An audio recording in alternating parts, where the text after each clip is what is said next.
Welcome back to another episode of the Sharpshooter Sports Talk, everybody. I am your humble and gracious host, Mr. Brinsky Sharp, on the ones, twos, threes, fours, and the fives and the six.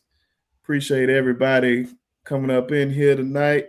Glad to see all of y'all jump on in here. But we got a pat night. But before we get into anything, make sure you guys hit the like button, comment, subscribe, all that good stuff. My fault, I'm getting a little tongue tied. Everybody, appreciate everybody coming on in here. Just come on in. Make sure y'all hit that like, subscribe button. If you're on Twitter, come on over here to the channel. If you're on Facebook, come over here to the YouTube channel, subscribe and all that. On the road to 900 subscribers. But before we get into the show, of course, I got to shout out my guys. My main man, Coach Sean, in the building. What's up, my broski? Happy to be with my brothers. Happy to be talking ball. Oh, what a blessing, man. Good business. Oh, yeah, man. What a time to be alive. Yes, sir. And you already know I got my main man. I'm in his band, and I'm playing the triangle. My dog, Piano Man. What the business is with the witness. Oh, yeah, man. We up in here tonight, man. See everybody coming on in. Gil was in here 2 hours early, man, showing love. We're gonna see if Gil gonna hold on to his word and jump right back in here, but I know he will, man. Shout out to Gil. Shout out to Gil. Got the white in the building. He said, "About time, you late." Yep. Hey, brother, that's holding me accountable. That is right. That is right. Hold me accountable to it. So shout out to the white. Me up in the house. Appreciate you always showing love. Facts. Larry Large, my brother. What's going on? What's going on? Huggy, what's going on with you? Trap Panil, what's going on, my brother? Make sure you guys go on over there and subscribe to his channel. Facts. It's not hard to subscribe to anybody's channel that has a channel. Just go on over there. The least you can do is subscribe. And especially if you enjoy their content, support them. Definitely appreciate that. Huggy, what's going on? We got an Auburn fan in here early. But you always good with me, Huggy, man. You always show love, man. Every time, man. Definitely appreciate you and all that you do, brother. And shout out to Lil Huggy too, man. Oh yeah, man. And if you guys see my post on Twitter, just share it. People in the crowd, I'm about to let them know that we live right now on Twitter, Facebook, and all that. Link, what's going on, man? What's going on? Yeah, man, it's gonna be a killer show, man. Definitely, man. Definitely want all the participation from you guys, man. Definitely put in the comment section what you want to talk about, because we are in the dead period, which it ain't too much going on, but it's some stuff that I came up with, especially with this list of the top 5 quarterbacks, running backs, and wide receivers in college football since 2000. If y'all was confused by that, I forgot to put college football up there. But I do want to start with Greg Sankey, the SEC commissioner, comments. And if anybody can further explain that, because Piano Man was explaining us a little bit in the back, and I'm also have him explain it to y'all. But SEC having it's not media day, but it's I forgot. SEC, yeah, SEC meetings or whatnot, and all the head coaches over there. Pretty much, I know the ADs and all that. Facts. And they're having a SEC meetings and all that. But he made a comment dealing with saying that the SEC can possibly break away from the NCAA, which I have no idea what that even means and what that endures or anything. I have no idea. So if anybody in the comment section can explain that better, so we can have a better understanding of that, please don't hesitate. But Piano Man, I don't know. Hopefully we can hear you, or it may be my volume down low. But you can explain to me. It will explain to all of us. Yeah. He was saying, Basically, what I was hearing today, I caught it at the tail end, and I read a little bit of what Ryan Fowler said, that Greg Sankey is saying that uh, possibly within the next 2 to 3 years, the SEC would become, in a roundabout way, it will become its own entity. It will break from the NCAA and basically become its own entity. So uh, that's about all I know for sure. Excuse me, not for sure, but for now, um, I think that if we just stay tuned until tomorrow, I think that it will become more clear as into what's really going on right now, just bits and pieces of it and everything. But that's the gist of it right there. "Oh, okay." So based on what you heard, Coach Sean, because I know the SEC pretty much has like pretty much all the networks, mainly ESPN. Um, they have the teams that can break away to like really do whatever they want to do. So I don't know how that's gonna mess up college football or improve it. But what's your thoughts on what Piano Man described? For me, man, people are trying to hate on it, but the truth is in the details, man. Always remember that the truth is in the details. This is no me not being biased, but the truth is in the details, and the details is the Alabama and all the schools in the SEC are really what drives college football. The Big Ten is drove every year because of the SEC success, because of what's happened in the past. Sure, the Big Ten has won the last two, but if I'm not mistaken, the SEC has won maybe 16 of the last 24 or something like that. 16 of the last 21 or something like that. So, the SEC drives college football. And if you think I'm lying, go Okay. check the Nielsen eyeballs, the Nielsen people who watch the college football playoffs.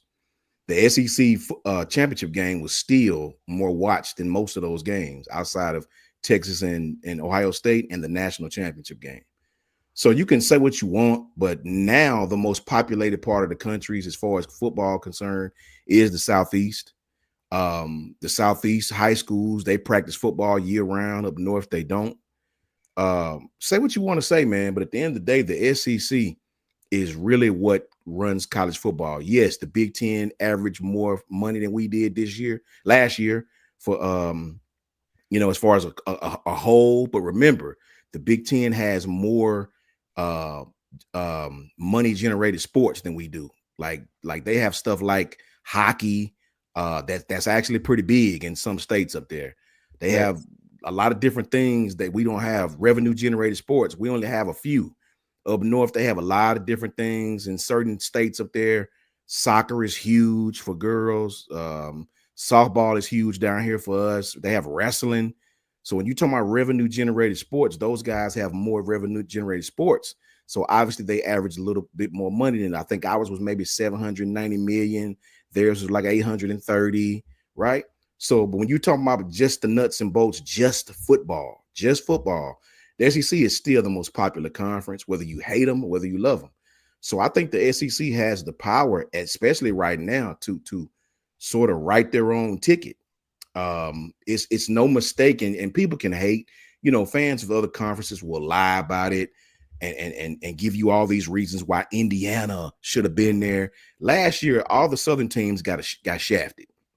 They got shafted, and it started from the beginning with ranking Penn State at 4 and 3 and 5 and like, come on, Penn State is Kentucky, right? That's the truth. That's the God honest truth, man. And they kept these teams up there all season long. Indiana didn't play one ranked team outside of Ohio State, who they got blasted by in the regular season. And you mean to tell me just because they won 10 games, 11 games, whatever it was, that they deserve to be in the playoffs? If that's the case, every SEC team should, outside of you should play the weakest SEC schedule you can, like Texas. You should avoid the better teams in the SEC and play a bunch of candy asses, in the offseason. I don't care what nobody say. Win 12 games, 11 games, 10 games, and go to the playoffs. Because last year was a sham. It's just a straight up truth, man. And I think with the power of the SEC, I really do believe that the Southeastern Conference can write their own ticket. And if you lose them, you lose a hell of a lot of eyeballs. These are facts, man. And you can just tell by the television ratings, like you was saying, It's facts. and all that. But before we continue talking about it, Miss Susan, what's going on with you? And look who decides she just want to KT jump on in here off her parachute. KT, what's going on? What's up, KT? It's still no, I ain't gonna do it because Miss Susan right here, so I'm gonna watch my mouth. But you know what it is. Watch what you say, cause Susan will start put you in jail now. Yeah, and that's why I said let me stop right there before it get ugly early. I don't want them problems. Coach Sean, yes, sir. The SEC from 1992 to 2020, 15 championships in 29 years. Facts, man. So we winning over half the day, and don't even do from maybe let's say 2000, let's just say 2010. Right. Do from 2010 to 2025, how many has the SEC won?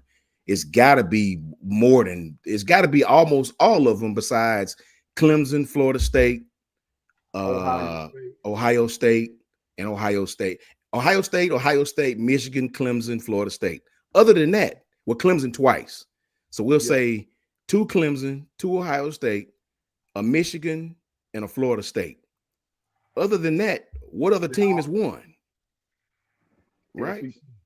So since 2010, I don't remember nobody else winning besides those schools. So the SEC is damn near won every championship, right? And that's got to speak volumes, man. That's got to speak volumes. And that's money. That's a lot of revenue, and that's what it all boils down to. Yep. It's a money thing, and so I tell you what, they can fool around and find out if they want to. Let the SEC get up out of there, and the NCAA. You think in the words of the late Bobby Womack, if you think you lonely now, wait till the SEC league. That's facts. Hey man, you got to know who the big dogs is, especially the SEC got a lot stronger. They was already the top conference without Oklahoma and Texas, and then you add those 2 blue bloods to the mix. You just made them even stronger. Yeah. My main man John is in the building. What's going on, John? What it is, broski? Getting ready. Oh yeah, man. We are literally talking, and I know you can go in depth on this too, man. The SEC Commissioner Greg Sankey talking about his comments today. Like I caught like the tail end of it. I wish I really listened to it but I'm starting to get an understanding of what's going on with it. But I know you heard some about it, so you tell me how you feel about what he said today. So I kind of get the same thing as you because I've been so busy today. I kind of been listening as I've been going, so I kind of caught bits and pieces of what he was saying. But the premise of the message was what? Like, Coach Sean, like, did you listen to it? I didn't even hear it. Man, to be honest. It was Piano Man can explain it to you. So what was the premise of the message, Piano Man?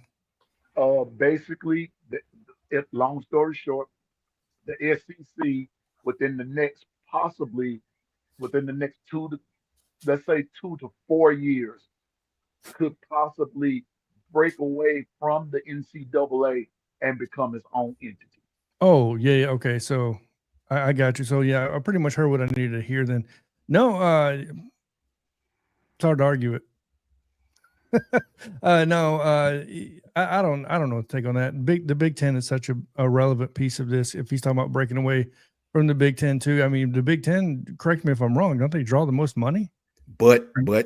hold on. I just spoke on that. Yeah, They you draw did. the most money because they have more revenue sports. Up there, hockey is a revenue sport up north. Yeah. Believe it or not, wrestling is a revenue sport up north. Believe it or not, they have. When you look at the sports that they gain money off of, they have way more revenue sports than we Gotcha. have in the South. That's facts. Gotcha. But when you just break it to football only, the SEC is Okay. right there.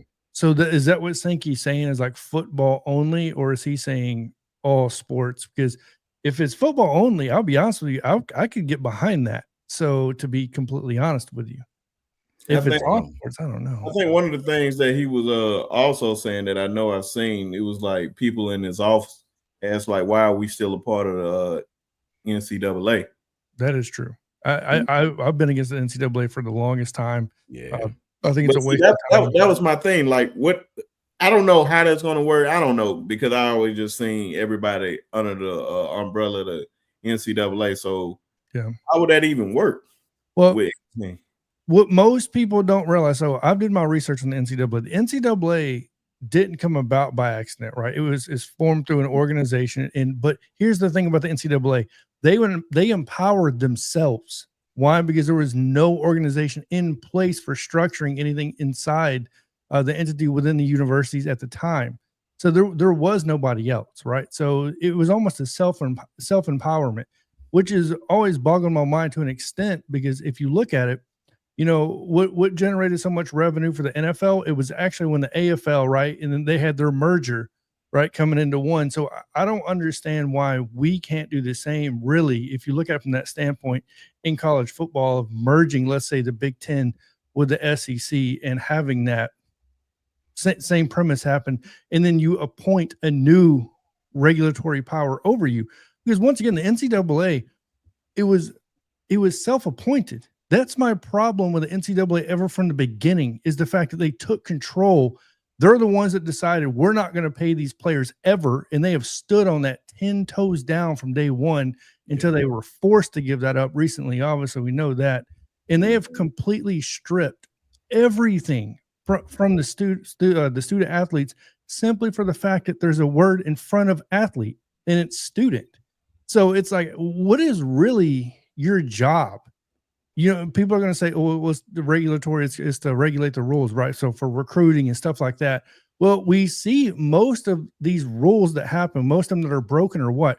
They're self-sanctioned. They're not even found by the NCAA. So what the hell are you doing all the time if people are self-sanctioning themselves and you're rarely involved with anything that's ever going on anymore? And look at the NIL. They've completely stepped back and wiped their hands of that and said, we want nothing to do with it. Good luck. Yeah. So why are you still there? Yeah. That's all, man. Oh no, man. It's all good. That's facts, though. Yeah, man. I really don't know what what's about to go down, man. But I think he making a strong statement and he has the power to he does. And this is the worst. I think this is possibly the worst time. I think the NCAA could have made right on this a long time ago. They should have tried to give the players something, but they really brought it on themselves. So I don't think nobody feels bad for the NCAA at all. It's almost just became just like, what are you here for? Like, what are you doing?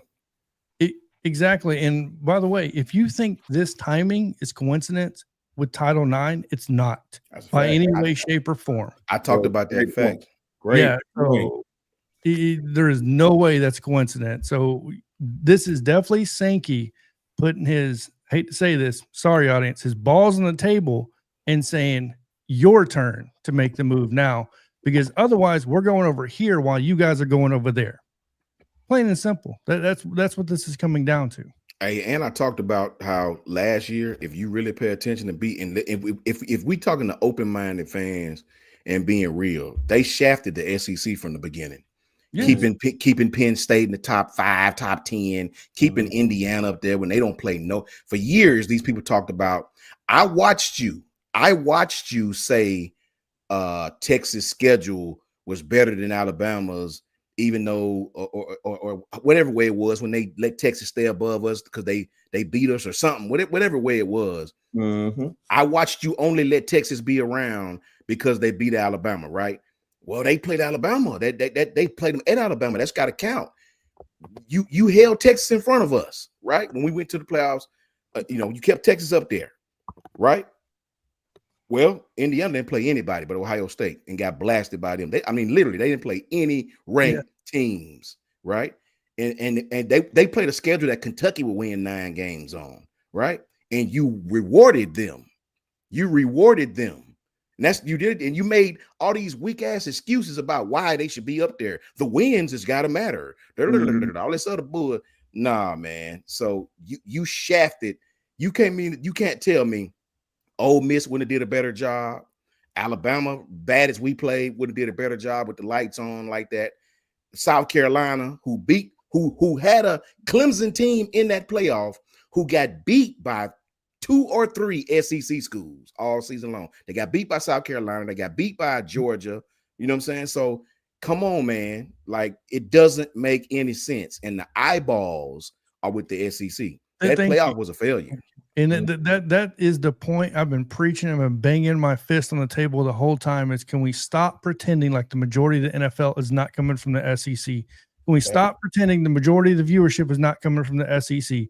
Can we stop pretending the majority of the revenue generated, period, is from the SEC? Can we just move on and understand what is happening in front of our eyes and just put play to that, right? And by the way, this NCAA football game release happening in July, once again, this is going to twist everything up with Greg Sankey's doing, and I don't blame him at all because he knows right now the power is in the SEC's court. Mm-hmm. They had a lot of Big Ten people on that panel last year, Big Ten and Pac-12 people, right? It was majority Big Ten. For God's sakes, the chairman was Michigan's AD.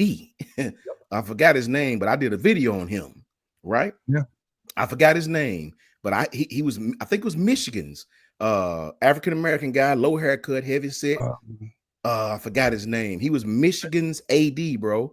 And that guy, you can't tell me those teams didn't benefit from that, man. Right? So it was crazy. And then it was ridiculous how they made a case for Clemson. And did you see how Dabo lobbied for SMU? SMU is a playoff team. All you did was go to the playoffs and get your ass whooped by Penn State, right? Wasn't even, and then he tried to come back at the end and make it look like it was a game. Stop it, bro. Stop it. And the thing about it, man, is the people spoke. A lot of people, that was one of your least watched games in the entire playoffs. Look it up. Can we stop beating our chest to get ratings? Or to try to get ratings and try to get somewhere in this league? Can we stop that? Because that's exactly what's going on with Clemson and these other teams just beating their chest saying, we deserve. Well, you know what? Yeah. Sometimes you don't deserve it. Just because you earn it doesn't mean, you know what I mean? So, like, your schedule, like you said, everything comes into play here. So please stop with that crap. And Link is 100% correct. I wish Coach Al was on here to talk about it. Coach Al spoke about this a year ago. Right? Notre Dame is the biggest beneficiary because of their Notre Dame. They get to pick and choose who the hell they play. They get to pick and choose when they want to play in. We're going to play in a conference for football for this season. They get to get all the pie when they win again. They're not going to ever join a conference. Hell, I wouldn't either.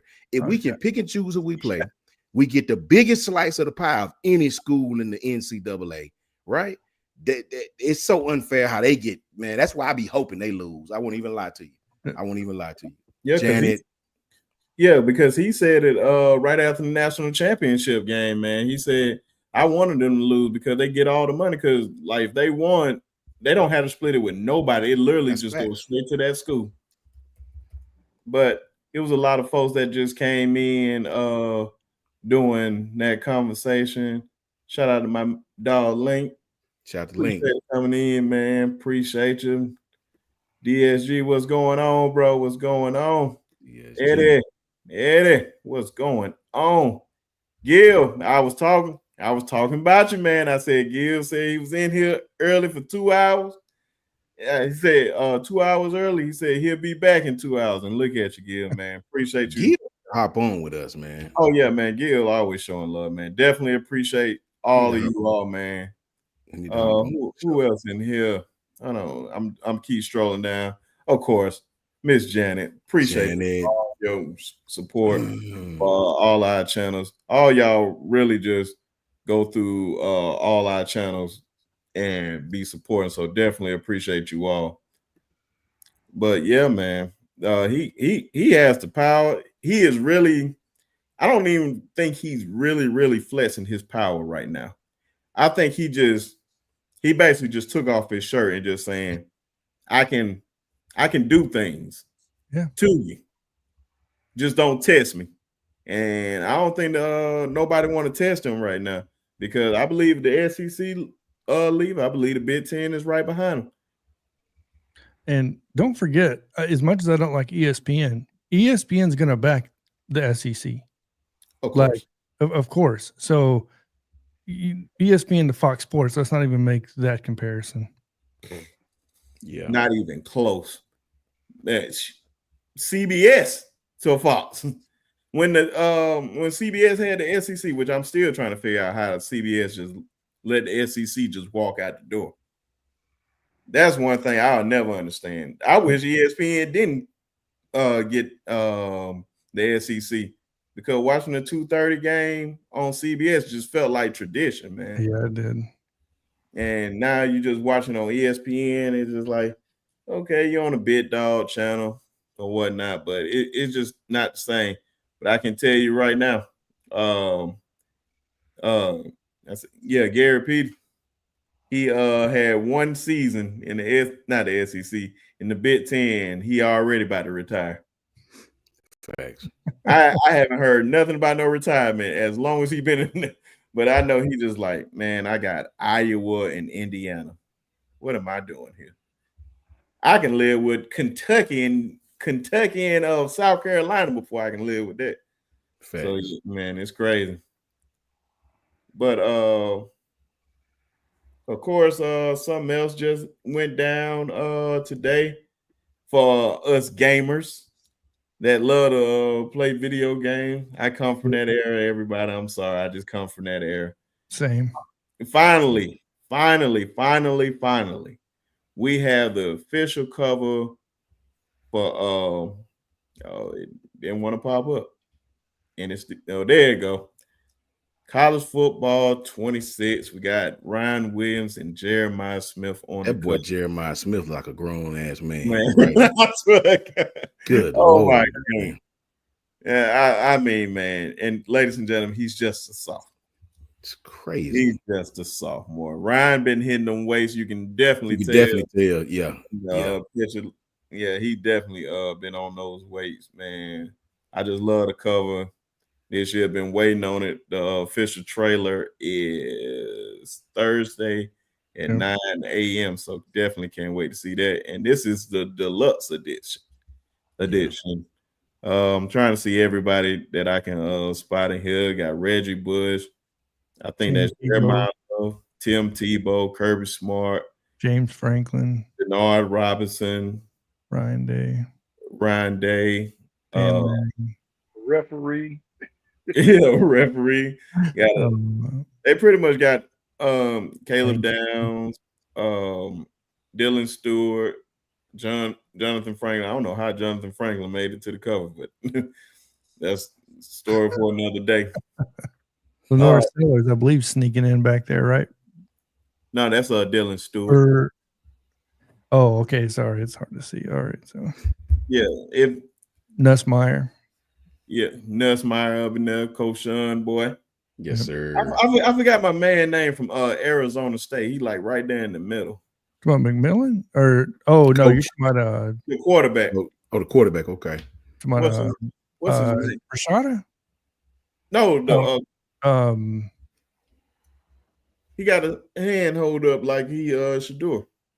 No. I'm lying. Arizona State quarterback. I forgot his name. State. Somebody. Arizona State. Yeah. Oh my gosh, I can't remember his name off the top of my head. Yeah, somebody help. I know I'm looking it up right now because it's gonna bother. Levy or something like that.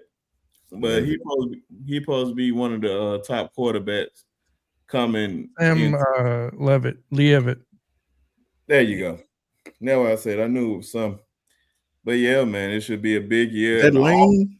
Is that Yeah, Lane? Yeah, Lane's in there by the duck. Bro, it's lyric for all the people Caleb that love the game last year, they're gonna actually have the head coaches in there this year. Yes, So, finally. that's what's up. yeah, When does it come out? July. July 3rd for the early edition if you pre-order, and the official day is July 10th. Yeah. Main day. So, and one of the things I was gonna tell all y'all, man, I'm actually gonna have a drop that day. JJ. I'm going to drop. I said a drop. I'm going to have a giveaway. I'm gonna try to give away at least 3 copies of College Football 25. So I don't know how I'm gonna do the contest, but I can tell you right now, you want to tell your friends, your children, or whoever, they need to subscribe to the channel. And 3 lucky people, maybe two at the minimum, 3 at the most, will get a copy of the game or the system that they want. I don't have no type of idea how I'm gonna do it. Yeah. Or pull it out of hat or anything. That's why I said, man, PS5 or Xbox, it don't matter. PS5, yeah. Is whoever win whatever choice, and if you just say, man, I want somebody else to win, that's cool. Whatever they choose, that's what we're gonna do. Ebony, what up, girl? What's going on? She up in the building. Said those natty teams in front and center, OU and the Tide. So and look, speaking of that, she hold on, let me put my damn glass on so I can see. JJ, look, man. Listen, JJ, what's up with you, bro? Look, and to piggyback off that, man, this is not even counting the early BCSs. This is not even counting that. Make sure you understand that. This is not even counting the early BCSs, right? 2010, Auburn, 11, Alabama, 12, Alabama, 15, Alabama, 17, Alabama, 19, LSU, 20, Alabama, 21, Georgia, 22, Georgia. The SEC has won 8 times since then. And that's not even counting the ones we went to where we lost to Clemson, right? Outside of the SEC, Clemson won twice, Ohio State won twice, Michigan won once, and Florida State won once, and somebody else, right? Say what you want to say, bro. Ohio State did a great job last year, but Ohio State's last national championship was in 2014. Yeah, that was over a decade ago, right at a decade since they won. So every kid that's walking around in the 9th, 10th, 11th grade this year has no recollection of you even winning. None. They have no remembrance of you even, you know what I'm saying? I mean, really think this is no hate. I'm talking about any school. I'm talking about any school, right? Other than the SEC schools. I'm talking about any school outside the SEC. They have no recollection. Michigan won last year, right? To all these young kids, that's the first time since they've been born. I think Michigan hadn't won since 97, right? So my point is the Southeastern Conference, and if you think I'm lying, go check what I'm saying, puts the most kids into the NFL. Oh, yeah. Every season, right? They say ESPN is biased. Okay, is the NFL draft biased? Is the NFL draft biased? The SEC always has the most kids drafted, right? The SEC, when you look at Indiana's schedule, you can't even find me one team in the SEC that wouldn't have won at minimum 7 games on that schedule, even Vanderbilt, right? Really look at Indiana's schedule, man. Go look at that schedule, and you tell me the teams that Vanderbilt beat, including us, right? So when you look around the world, the eyeballs, right? The eyeballs on the SEC. If you think I'm lying, go look at the college football playoff people who watched it. The SEC championship game was the most watched outside of Texas and Ohio State, and the national championship game this past season, right? So you can say what you want. You look at the most watched top 10 games. I think Alabama's in 4 of them. Yeah. Georgia's in like 3 of them. So It's no lie. Like, it's no hate. It's the truth. More people give a damn about the SEC. It's just the straight up truth. So the SEC has won practically every championship outside of 6 or 7. So, you can say what you want to say, bro. I argue with my boys about this all the time. Ohio State is relevant. We know that. Michigan is relevant still, regardless of what they've done this year. Relevant. We know that. Outside of Ohio State and Michigan in the Big Ten, and we can't count Oregon. They just got there. I'm not going to count Texas and Oklahoma for us. Who is relevant? Like, don't give me Penn State, bro. If you give me Penn State, I'm going to give you Ole Miss for us. Please. I'm going to give you Kentucky for us then. Don't give me Penn State, bro, just because they win. Like, who is really relevant in that conference? I'm talking about on a national scale outside of Michigan and Ohio State. Penn State is not national. That's like saying Kentucky is national. That's like saying Missouri is national. Outside of Michigan and Ohio State, nobody gives a damn about nobody in that conference, bro. Iowa. If you give me Iowa, I'm gonna give you Mississippi State.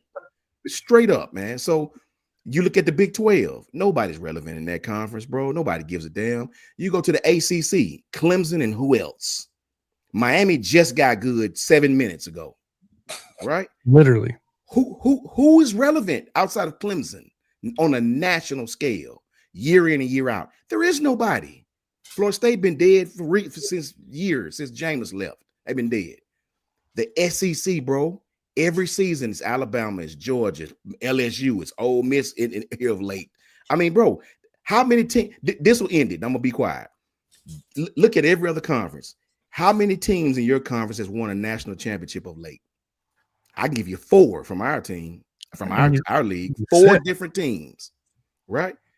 How many teams in the Big Ten have won national championship outside the 2 I named?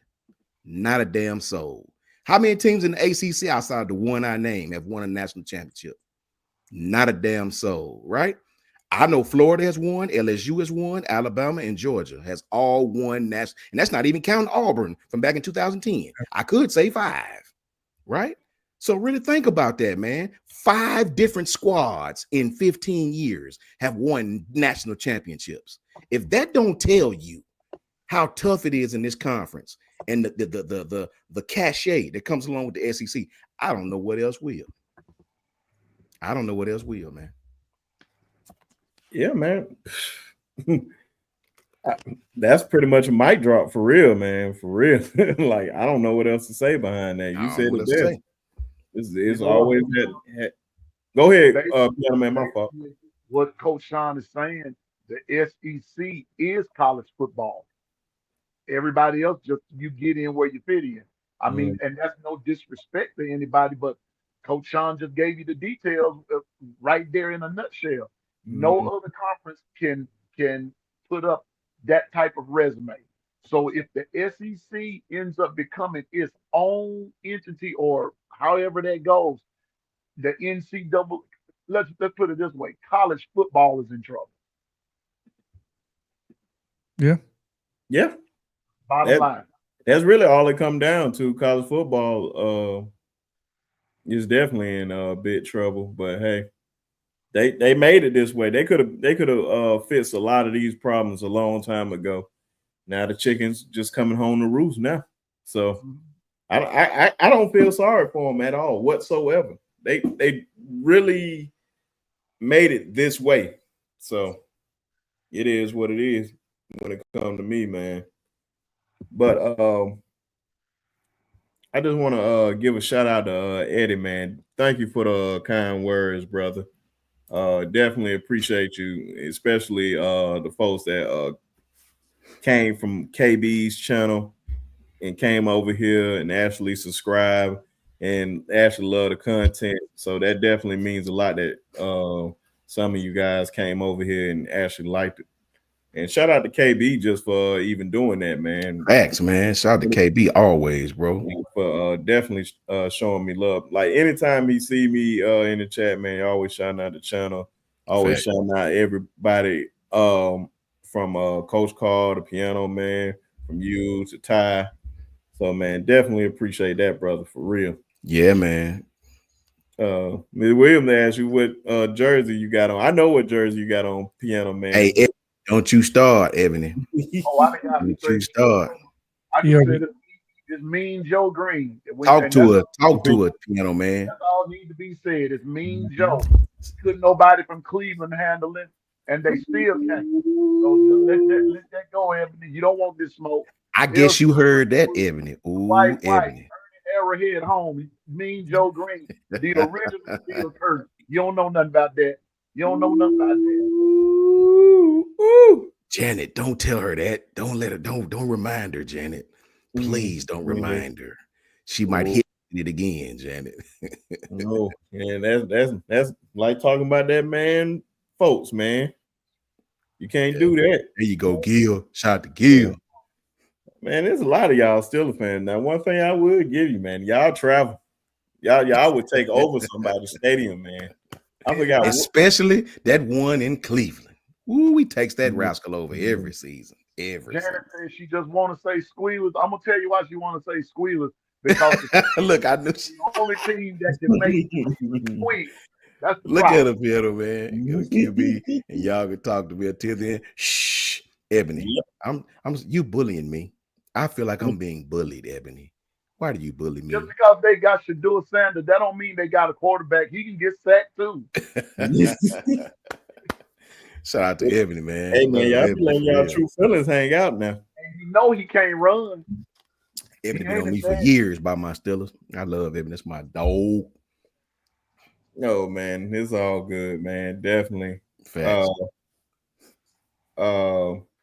John, I know you said you got to run real quick, man. Yeah, I'll be back on in a minute. My roommate, her car just broke down, so I'm going to jump off here, go pick her up, bring her back over here, and I'll jump back on. Sorry, guys, I got to go. Oh no, man, it's all good, man. Hey, man, we here. All right, I'll definitely be listening though. Try to listen to you. Oh man, appreciate it. All right, I'll be back in a little bit.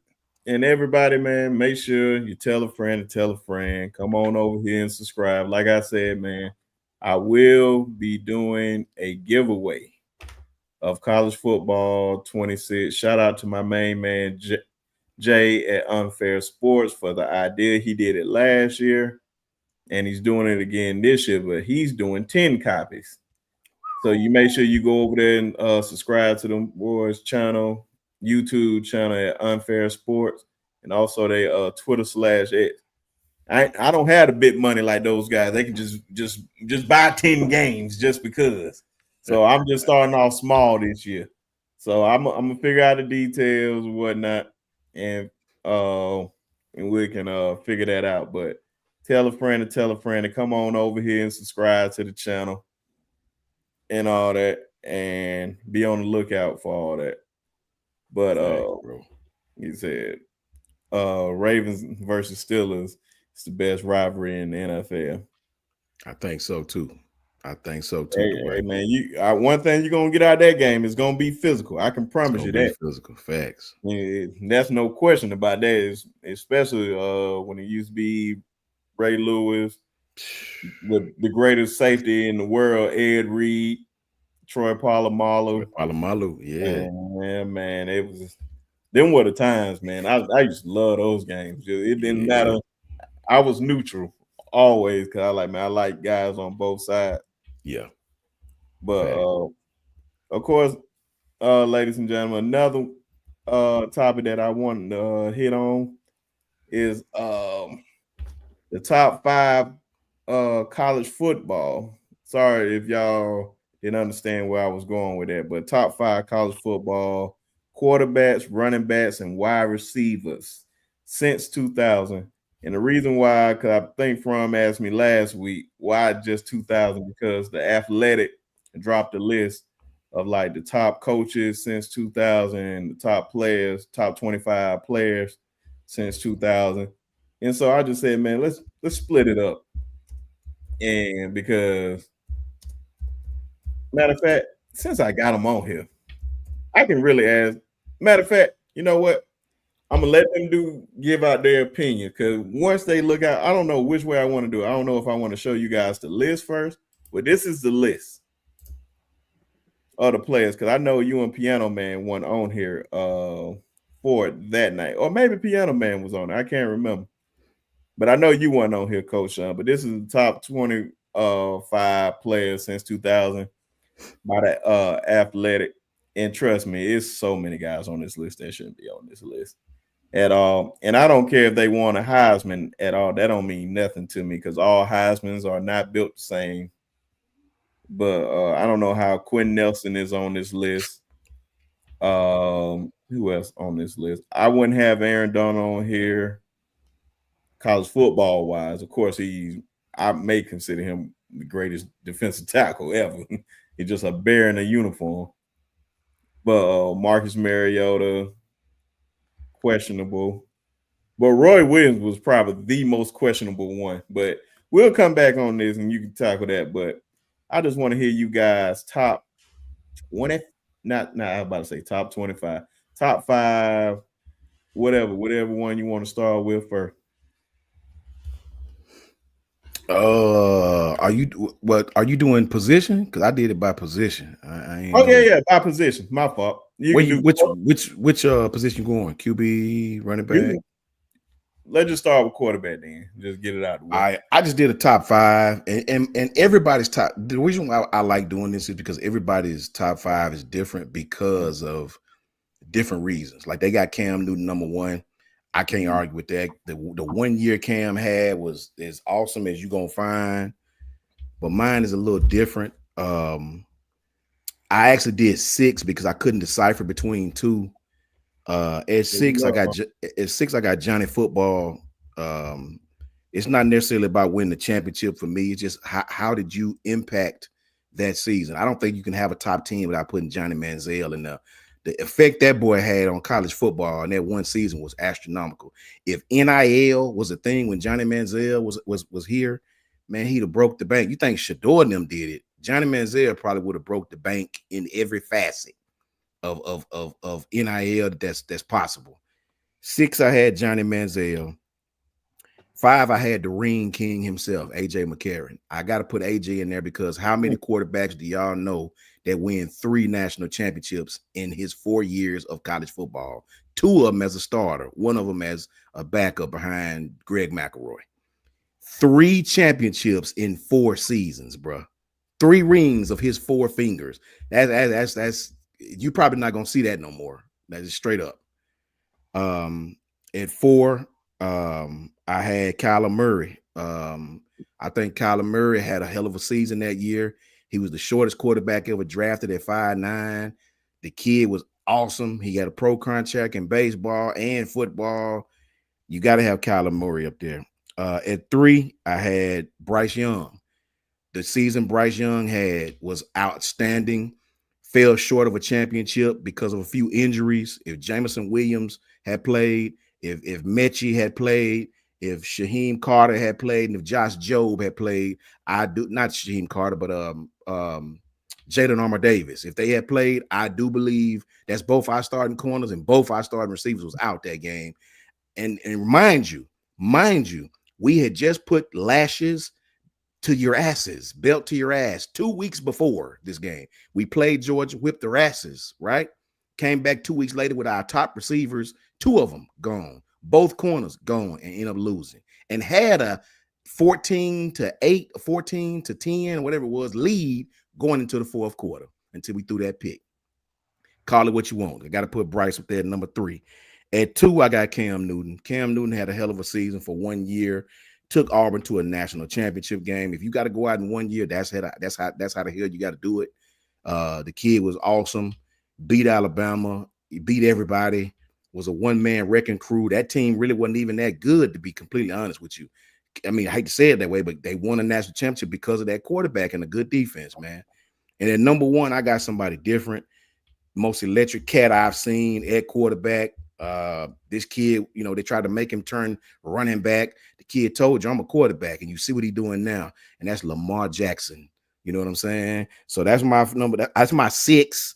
Johnny Manziel, AJ McCarron, Kyler Murray, Bryce Young, Cam Newton, and Lamar Jackson. Coach, I ain't gonna lie to you. three of the names I left off my list, and then I seen Larry put his list up there. I'm gonna put you back up there, Larry. See, I But didn't go with Deshaun Watson because they brought Trevor Lawrence in the very next season. And he done the same damn thing. So that tell me it wasn't the quarterback. It was that team. What Cam done was different. What Bryce done was different. What Kyler done, what AJ definitely done. All what Lamar done. Louisville sucked when he got there. He took him to the a high bowl game. So all these dudes changed their team for that season. Deshaun was okay. He was straight. But Trevor Lawrence done the same damn thing, and Trevor won that. Trevor won the championship too. So, I don't think he played the way that Deshaun did. That man, it's just something different about Deshaun, man. Trevor Lawrence put lashes to our asses. Man, that was mainly the defense. I'm gonna be honest with you. It was mainly the probably defense. So. But my point is, team they went done right back and done the same thing. Well, it ain't like they were scrubs. They still had Christian Wilkins, and then you got John Ross, then you got Mike Williams and Deion Kane. So they had dogs like right behind him. But it was just guys I kept changing off my list. I'm like, damn, how did I leave him off? And Lamar was one of them, and I feel disgusted at myself. So thank God I don't have to go next. So that's why I gotta rearrange this again on the fly for the third time. But Larry got I don't know if you got them in order, Larry, but if this is what you got, if it's in order, you got Deshaun Watson, Joe Burrow, Cam Newton, Bryce Young, and Baker Mayfield. Burrow was awesome. Yeah.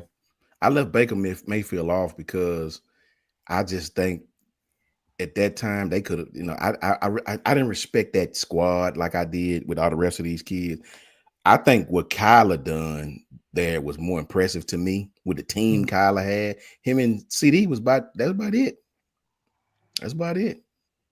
Not CD, but my man. Jalen. Was it CD? Because I know Jalen had CD the year after. Yeah. May have been still CD. Okay. I think CD was a sophomore, but he had Hollywood too. Yeah, that's the kid I was thinking about. That's the kid I was thinking about right there. Hollywood, the little skinny kid, Hollywood Brown. So yeah, man, that was a real good list right there. Yeah.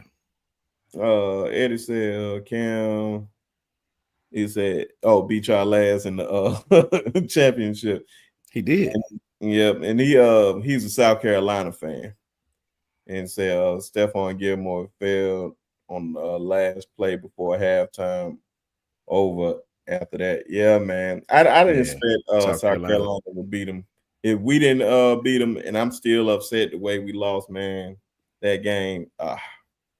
I hated Cam during that time, man. Like I legit hated Cam. Like he beat my ass. That's how much I hated that man.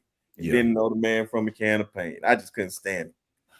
But I love him now. I don't know how that happened. Me at 33 talking to my 19-year-old self would look at my 33-year-old self and be like, man, you crazy. I don't know what you talking about. Yeah. But yeah. Piano Man. What you got for me? And everybody else, if you got a top 5, drop them in the chat. I'm more than happy to read them. I was unclear on what year you wanted to start this. Oh, from 2000. They literally had to start at 2000 all the way to now. All the way to now. It's only one problem with one guy on my list. This particular dude ended at 2000. That's cool. And will that work? You said it ended in 2000? This brother ended in 2000. You put him as honorable mention because it got to be 2000 and up. Man, that's unfair because Michael Vick make all these dudes. Mike Vick. Michael Vick was number 1, bro. Yeah. I'm sorry. That boy was a monster. In my opinion, that you got a Lamar Jackson, that you got a Jalen Milroe, you even got a Cam Newton. Yeah. Michael Vick. That's all I got to say. But Mhm. since you say you're the host of the show, I got to be obedient.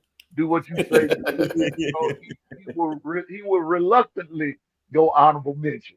But Cam Newton, uh, Tim Tebow, no, in no particular order for me. Cam Newton, Tim Tebow, Deshaun Watson, Bryce Young, uh, and AJ. Yeah, That's not a bad list. facts. And KT, yeah, 25 years, that's hard for 5 quarterbacks. I know. That's the Facts. fun part because anybody, if you got honorable mentions, of course, there's like a bunch of guys that played great in that era. But I'm sorry, coach left off one guy, and I think hold on, say yours again, Piano Man, because I think you left him off too. You hear me, Piano Man? You hear me? I don't think he hear me just yet, but I don't think he said my number one guy. So I'm gonna wait on that. But I'm gonna put Deshaun as a honorable mention because I had to move him after I heard Lamar name, which I am crazy for not putting Lamar Jackson on this list. But number 5, I got Bryce Young. Of course, like the 2 years what he did at Alabama is just masterful, man. If Facts. only he had that Tua type offensive line, easily, easily, easily, he would have won a national championship as a starter, and it's not even close. It's not even close. He would have won one. Number 4, Cam Newton. I could put Cam high, but it's a personal top 5. So, but Cam, if you got to give credit where credit done. Like what he did that season was amazing. Yeah. Auburn still celebrates that national championship, even though they couldn't do nothing with it. After that, I'm so glad they lost to Florida State in that 2013 national championship. Was it 2013 or 2014? One of them. Yeah, Glad they 2013. lost in that one. Yeah. And Dwight put another name up there, and I can't believe I don't have this man on the list. Somebody got to go down. Jesus, man, how am I doing this, man? Like this, that. Matter of fact, I'm gonna put Cam Newton as honorable mention, and I'm just being personal. F Auburn and them trees, but Vince Young will be at 4. I don't know. It's very, very hard to not have Vince Young, especially the type game that he had in probably one of the most important college football games ever. Because if he does not win that game, USC wins 3 national championships in a row, and we're looking at that team totally different with Reggie Bush, Matt Leinart, and Lindale White. So I'm looking at that team totally different. So 3, I got Lamar Jackson, of course, Action Jackson. We see what he does, man. Facts. Just unbelievable. Like Piano Man said, if it wasn't for Michael Vick, we don't have Lamar Jackson. So, man. Number 2, Joe Burrow, easily one of the most dominant seasons I think I ever seen at the quarterback position. Man, just I don't know what he was on, man. It's like he was playing on easy mode on the video game. He just doing everything. He's showing that in the pros right now.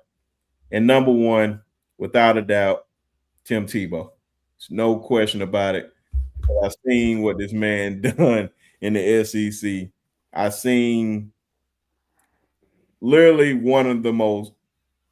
I think after that Ole Miss game, like that's when my respect for like Tebow went out the roof.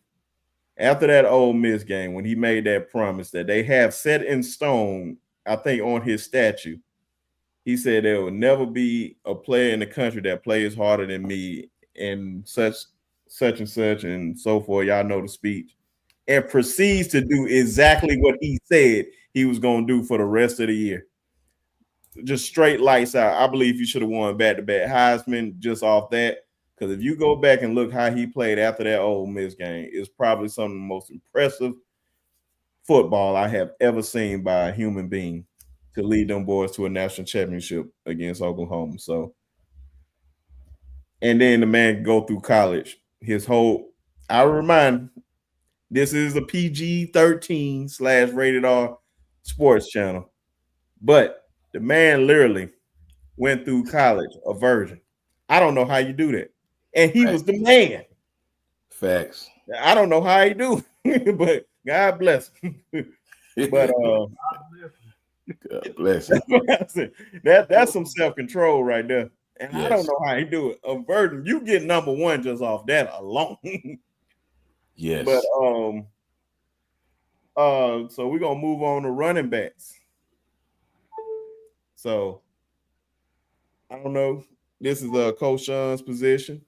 So yes, sir. So I can't wait to hear who his running back choices are. So running back for me, man. Like I said, I had a gang of running backs, man. And hold on real quick. Jay, I shouted you out earlier, brother. Man, y'all people go over there and subscribe to Unfair Sports. My main man, Jay, like I said, man, doing a giveaway. He's doing a giveaway too. So make sure you guys go subscribe and follow his channel. Appreciate you supporting too, brother. And also drop your top 5 quarterbacks since 2000, brother. I got to know yours. And I know it's going to have a few Oklahoma guys up there. I'm not surprised.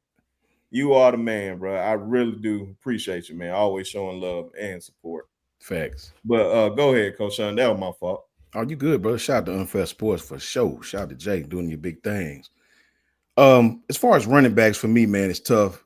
I played that position. I'm biased toward that position. I had hella honorable mentions, but I cut all my honorable mentions down to 3. LaDainian Tomlinson would have been in my list, but he was there he was there from 97 to 2000, so he didn't make the list.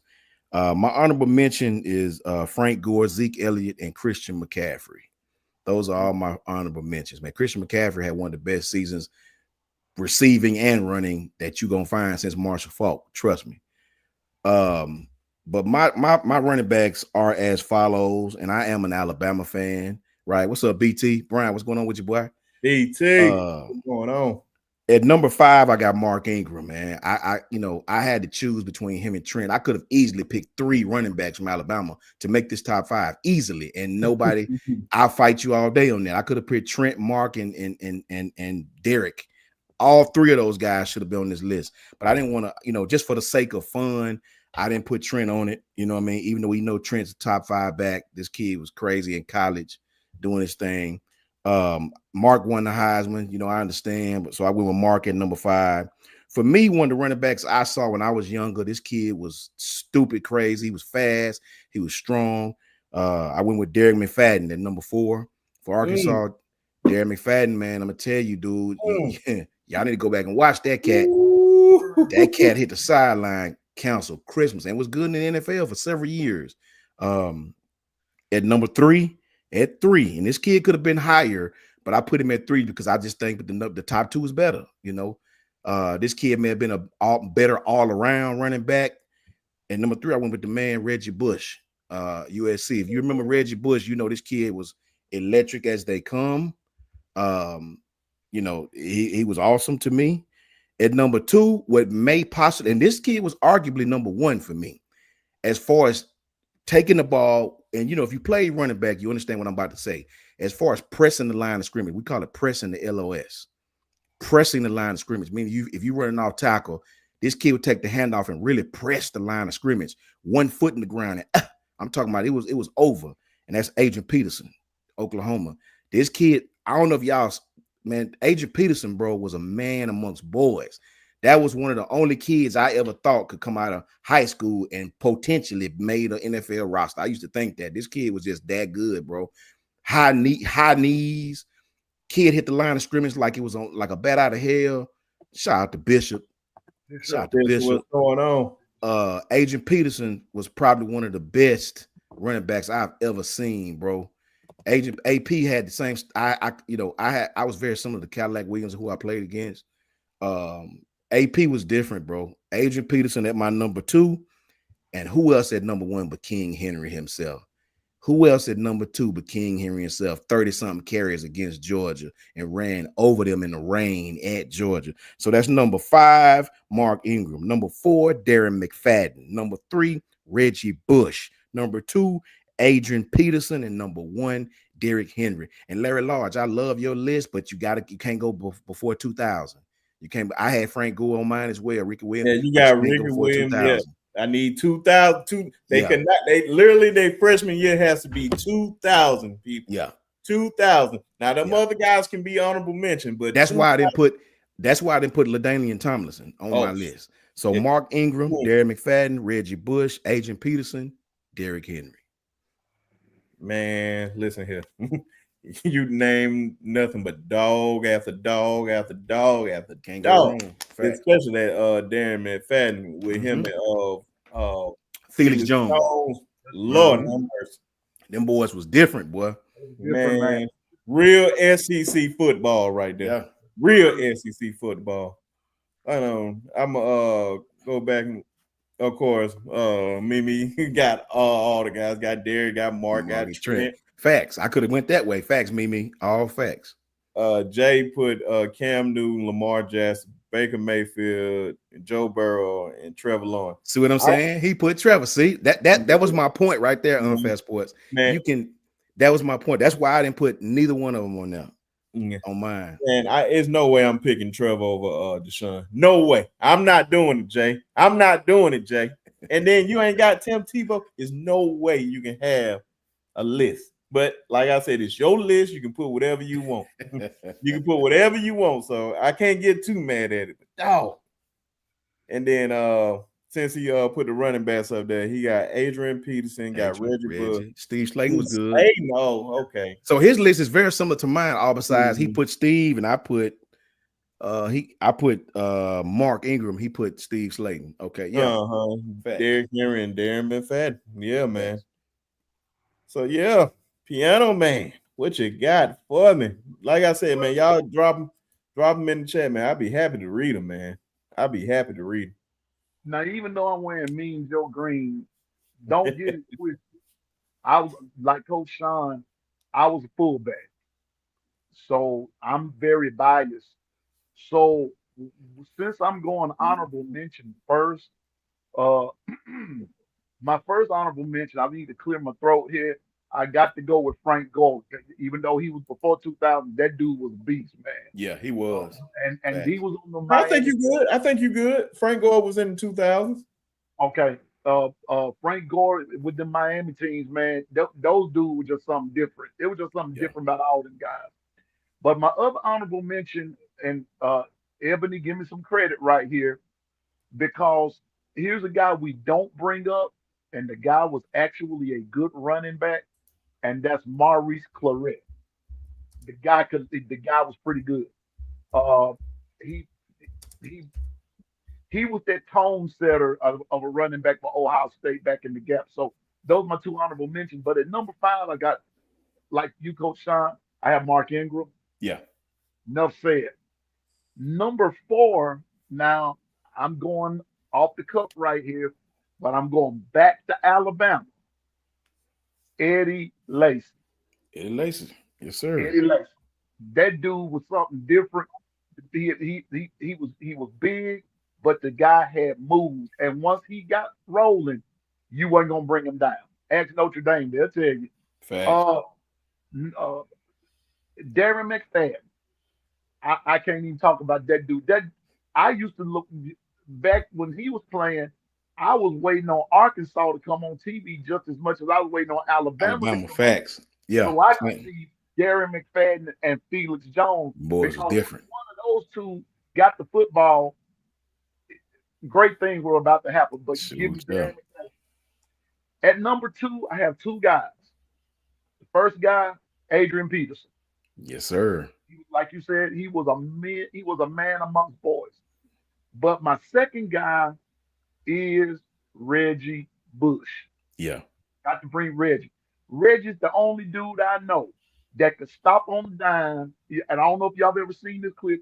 He could stop on the dime and take the ball and switch hands and keep moving, and nobody catches it. Nobody. I only know one other person that could do that, Piano Man, and that Who? was David Palmer at Alabama. Yeah. Okay. Papa Cherry himself. That cat. That dude Shut just up. gave some series too, man. Shoot But ya, my number man. one, I'm going back to Alabama. We all know Oh it's yeah. the king. It's the king. King Henry. Derrick Henry, that is. Who still ran over folks in the NFL, I might In add. the NFL has the iconic stiff arm. Yes. If he stiff arms you, you're going down. You're going down like the Titanic, man. You So more than going down. you going You out. flying. As Josh Norman. As Josh Norman. Yeah. You are flying. I mean, I'm talking about that hand. No, Yeah. he takes laying on a hand to another level. I'm telling you now. But Mark Ingram, Eddie Lacy, Darren McFadden, Reggie Bush, and Adrian Peterson, and number one, the king, Derrick Henry. That's my 5. Yeah, man. Them are some amazing lists. Before I get to mine, I know the White put his up there. He got Derrick Henry at 1, Reggie Bush at 2. So yeah, a lot of us are going the same way. It's just probably like 1 or 2 off for all of us.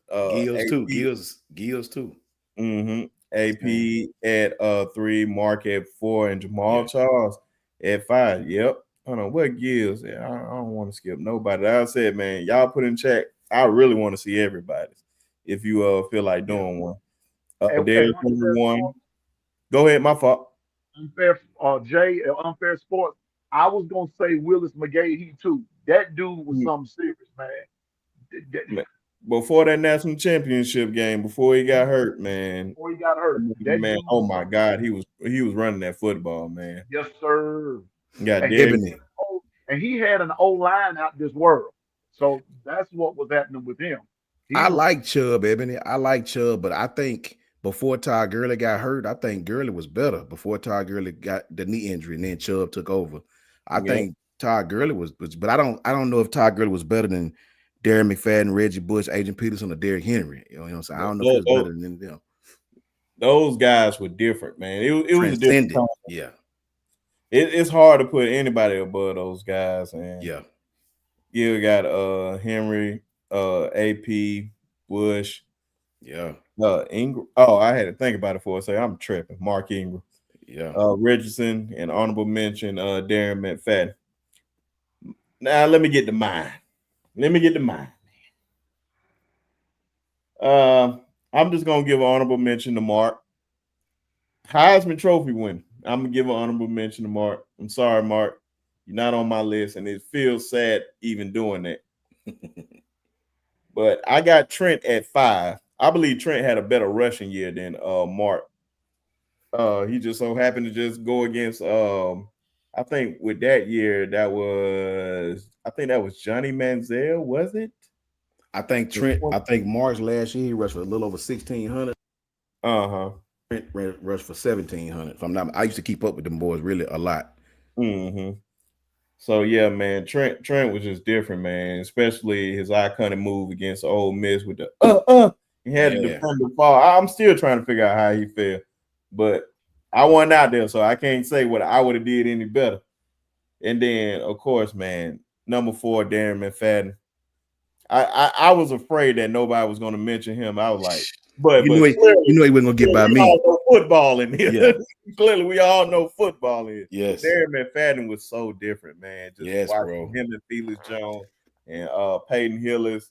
Mm-hmm. Man, oh my God, man. That was probably the best time in Arkansas since like the 60s. Probably with like just excitement around there. For real. I think Coach Womack was on that team. I think Coach Womack was on that team. Our defensive coordinator was on that team. He was a fullback too. Wow. Mm-hmm. Fun fact, ladies and gentlemen. Fun fact. This one, man, listen here. My cousin played with him in the NFL with the Minnesota Vikings. Shout out to Frank Walker, Tuskegee Zone.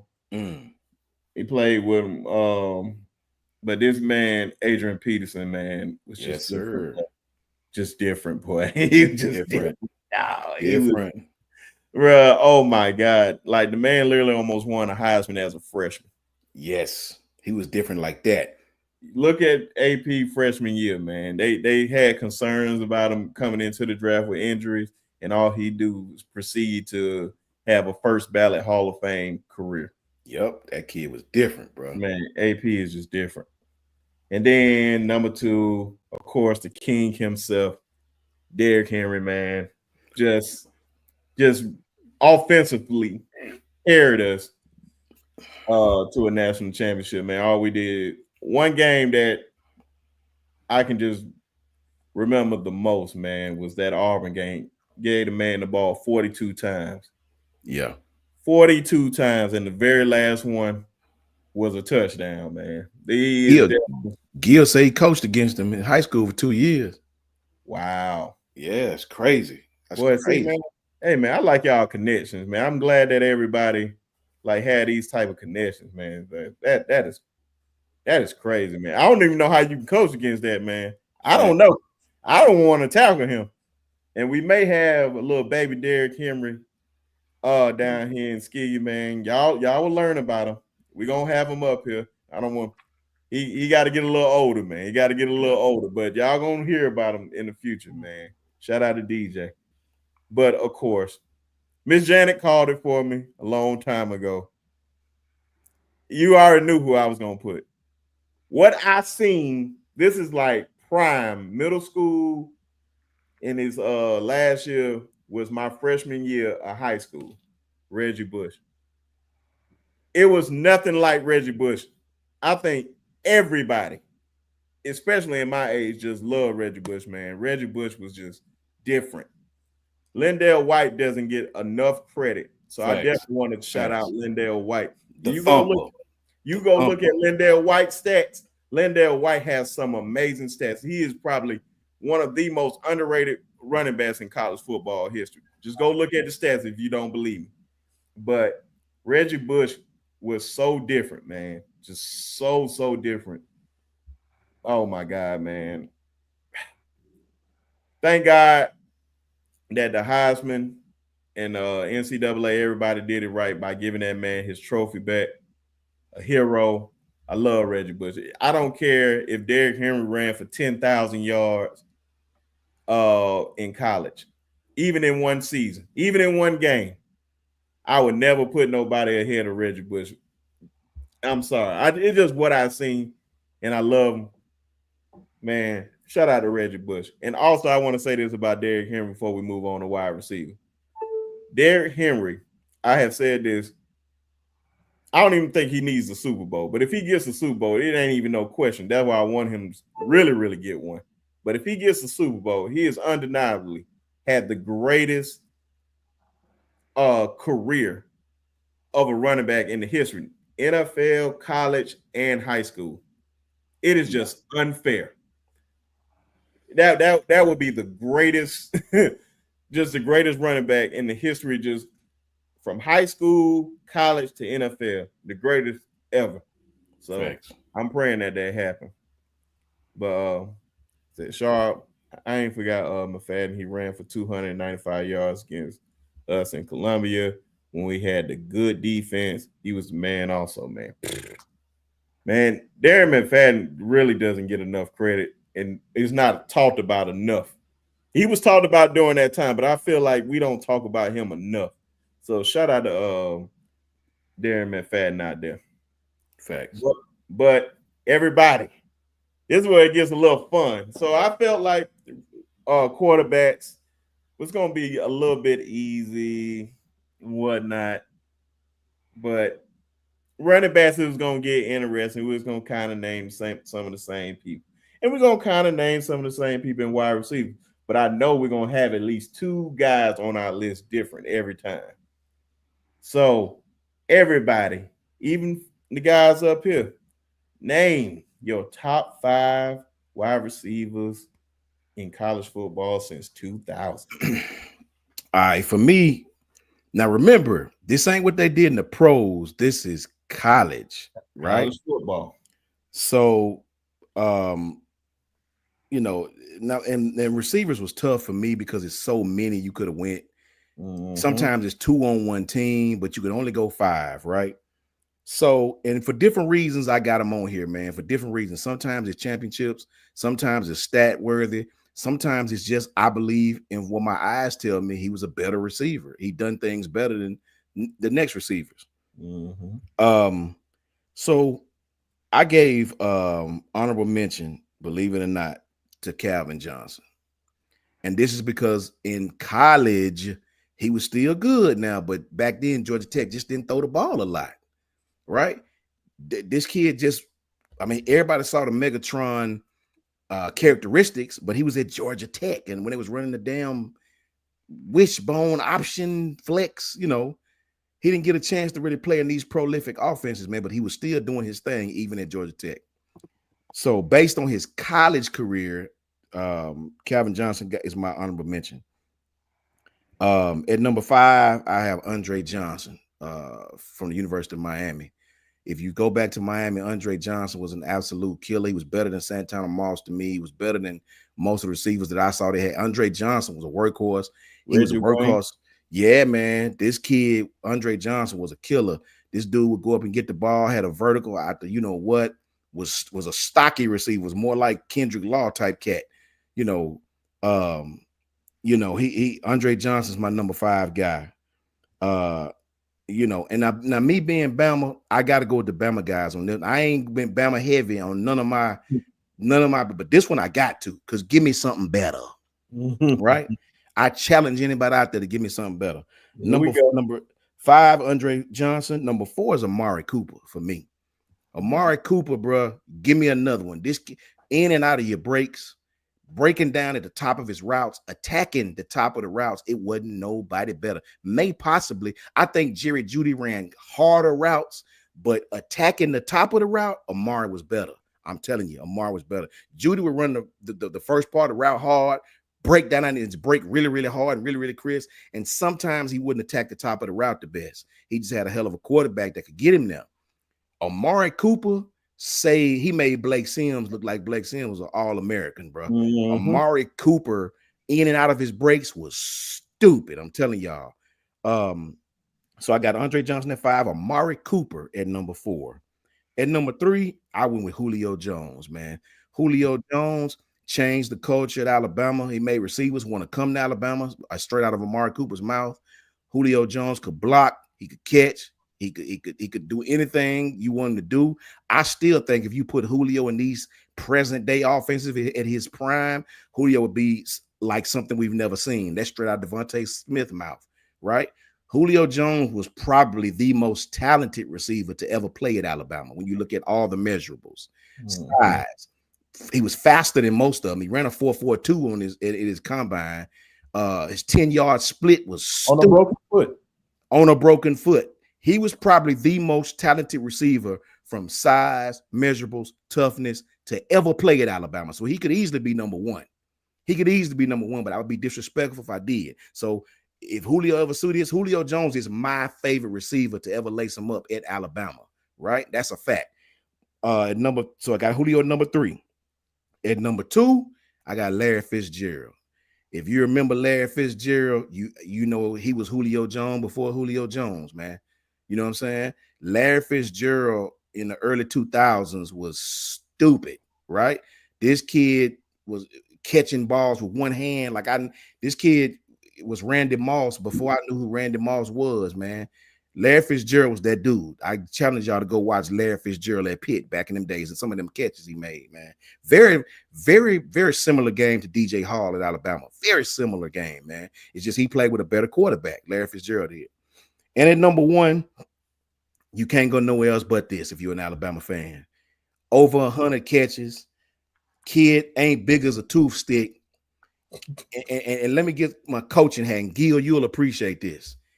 Kid can break press coverage like nothing. You play press on him, he going to run by you. You play zone on him, he going to catch the ball underneath you all day. The kid run the dig route better than anybody I've ever saw. This kid attacked the top of the route like it's no tomorrow. He understands how to set the defensive back up. He understands spacing between the defensive back and the wide receiver. You ain't got to be a perfect quarterback with this dude. Ain't scared to go across the middle. Ain't scared to run high lows. Ain't scared to run those shallow crosses and those meshes. Give me another receiver who is as brave at the size he is than Devontae Slim Reaper Smith at number 1. And that's just what it is, man. Number 5, Andre Johnson. Number 4, who I got? Number 4, Amari Cooper. Number 3, Julio Jones. Number 2, Larry Fitzgerald. Number 1, the Slim Reaper himself, Devontae Smith. And that's what it is. Skinny Batman. Man, let me tell you something. That was an awesome breakdown, man. That was an awesome breakdown, man. And I just wanted to make sure I heard you clearly. You said the best you ever seen come out of a dig? I think Devontae was better than Amari coming out of dig because Amari was faster. If that makes sense. Meaning if you play man on Amari, he was going to kill you. What I liked about Devontae knew, I think he was a smarter receiver. I think Amari had to be precise in certain, because Blake Sims, no disrespect to Blake, but Blake wasn't the most accurate guy, right? So they didn't run digs a lot with Amari. With Devontae, this kid could run the entire route tree, bro. Digs, shallow crosses. He could do everything, high lows. He could play in the slot. I didn't see Amari play in the slot a lot. I seen Devontae play in the slot and play the X. And this kid could kill you over the top. He could kill you underneath. Outside leverage, he killing you. Inside leverage, he kill. Go back and watch the game against Ohio State. They tried to play man. They lined up with a single high safety. They lined up in 2 safety high, and he absolutely destroyed them. Devontae is probably the most polished receiver I've ever seen. Polished, even more than Julio at their times of leaving Alabama. 1000% agree. Let me get a couple of them before you go, Piano Man. Got Larry Lard. He got Michael Crabtree. He got Marvin Harrison Jr. He got Smitty. He got Addison. I'm really surprised by this Addison one, man. I ain't gonna lie to you, Larry and Coop. And I think Jeremiah better than Marvin Harrison, double L. But we, yeah. But if he does another year what he did last year, he's already past everything. Yeah. But let me say this real quick, Mimi got a great list. No. The only reason why Calvin for me not on here is the same way with Jerry and the same way with Jalen Waddle, because of Devontae Smith. He's the only reason why Calvin. That's the only reason why I ain't put Calvin on here. And that's crazy, man. And I'm glad that Judy finally getting somebody that, well, hopefully, because he had a good breakout year last year. Facts. So, man, I'm glad he showing out like we all expect him to. So shout out to Jerry Judy. And she went all Alabama. She didn't even care about everybody else. Love me. Then got Miss Susan. Got Travis Hunter. Got Devontae. Got Julio. Got Amari. Got Jerry. And got Ryan Williams. Got Ryan. Susan. Got Ryan up there already. Hey, no shame in her game. I like it. Hey, Susan, go ask him about Reggie Barlow from Alabama State University. Ask him about Reggie. I played again. Ask him about Reggie Barlow. That boy was different. And that matter of fact, I wish she was on here because she interviewed him twice already. Shout out to my girl Danielle, Miss Sporty Shorty. She interviewed Reggie Barlow? Yeah, twice. Reggie Barlow was different. Trust me. Oh yeah. So shout out to Danielle on that, and shout out to Reggie Barlow. That boy was different. Oh yeah. Go ahead, Piano Man. My fault. No problem. As usual, I'm Coach Sean. We got about the same list, just in different order a little bit. So first of all, my honorable mentions: Henry Ruggs, Jerry Judy, Michael Crabtree. Those are my honorable mentions. Those 3 guys were just different. They could make any list, of being great wide receivers. But number 5 for me is Julio Jones. To me, he redefined the wide receiver position. But I guess you could say the unfair part is, in Julio's time at Bama, they were not throwing the ball as much. It's They facts. threw it in situation when they really needed to. But at that particular point, Coach Saban and them were running the football more, but Julio still made the plays when needed. So he's on number 5. Number 4 for me is Amari Cooper. Uh, Amari was just different when it came to the process of a route. I like to watch him as the route progressed and everything. And it was like he would just generate speed. And once he generated a particular speed, that ball was coming. And his hands were very, very sure. So Amari was is my number 4. Number 3 is Larry Fitzgerald. Um, my only thing about Fitzgerald is, I mean, Pitt was good, but just think about it if he was on a different team. He a team that really had a quarterback that matched Larry Fitzgerald's energy. Larry Fitzgerald may have would have won the Heisman. I'm just being honest with you, and I think the publicity would have been better. But just sure hands like Amari Cooper, he sure hands, but was an awesome route runner. My number 2, somebody Coach Sean didn't bring up, and it kind of pains me to call this guy's name, but I've got to go with Jamar Chase. I got to go with Jamar. I'm not an LSU fan. I don't want nobody to think that but the dude could just, him and Burrow were just electric that year. Nobody could beat him. That dude just was, he was that dude that time. Only problem was they beat Bama one time, and all those other times LSU was turning out wide receiver after wide receiver, but they just couldn't beat Alabama. But that one year that they did, Jamar Chase was a beast, man. And so, and then my number 1, Coach Sean took it, the best, the Slim Reaper himself. The Slim Reaper became the Grim Reaper for everybody else. And that's all I got to say about that. Facts. Let me get Dwight. Dwight has Devontae Smith, Percy Harvin, Amari Cooper, Julio Jones, and Jamar Chase. See, I didn't go with Jamar or Percy. Percy had the same problem because at LSU they didn't throw to Jamar underneath. That was Justin Jefferson.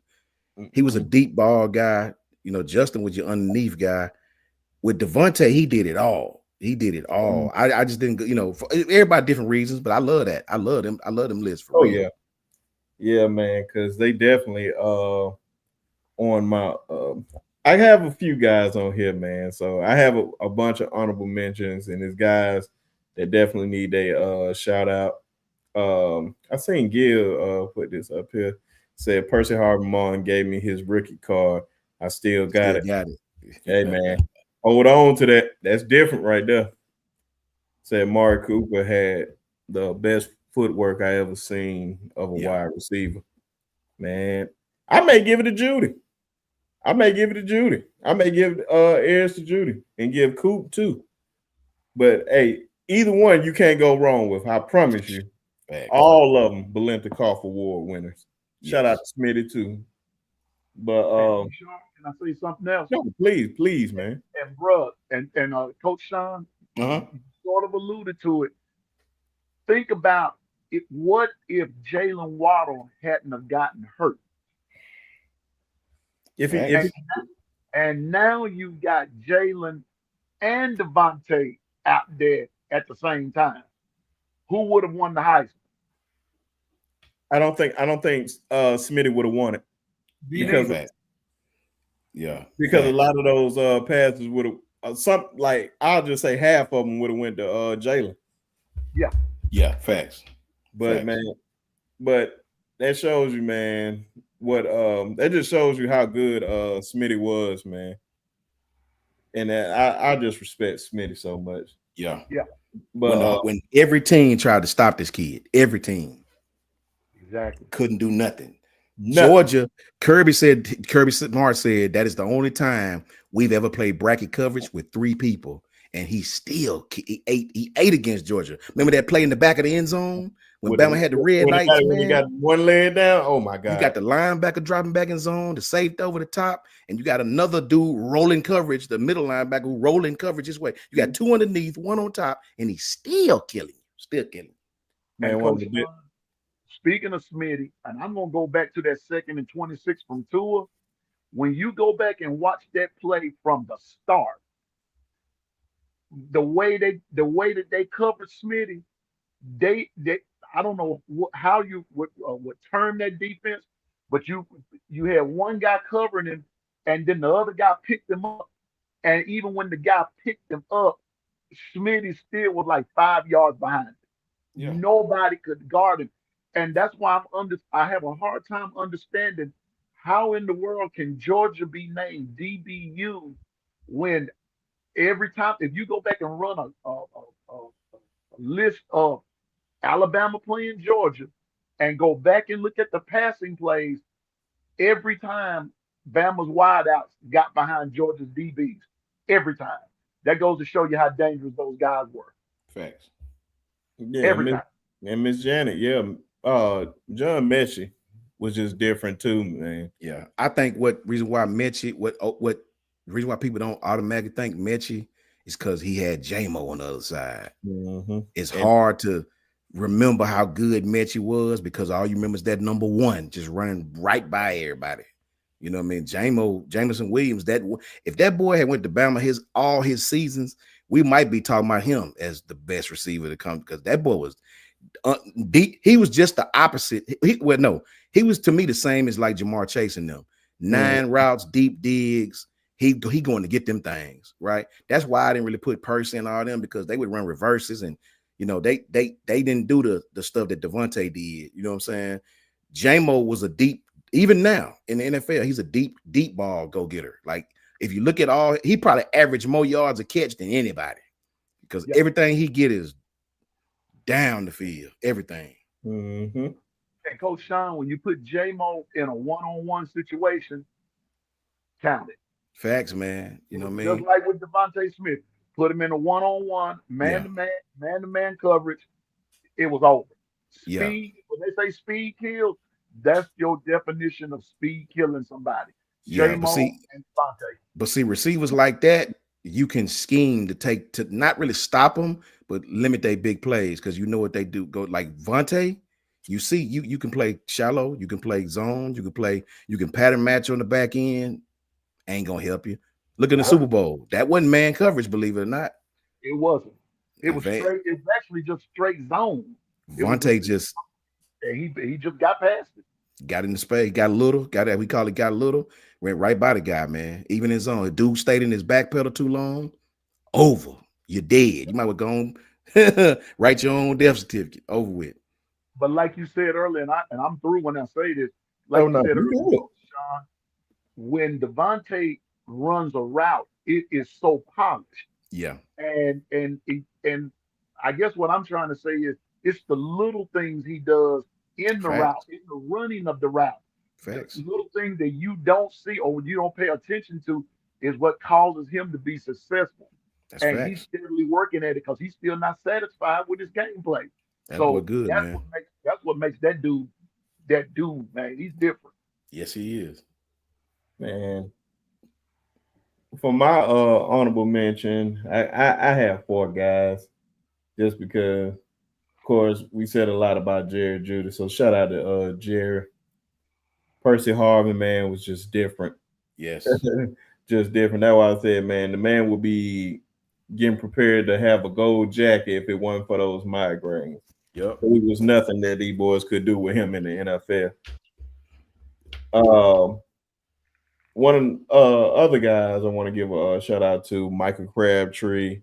Yeah. 2-time Belinda Crawford Award winner, straight dominant his whole time at Texas Tech, straight dog. Another 2-time Belinda Crawford Award winner, Justin Blackman, straight dog, man. And praying for you, brother. Hopefully you get the help that you need.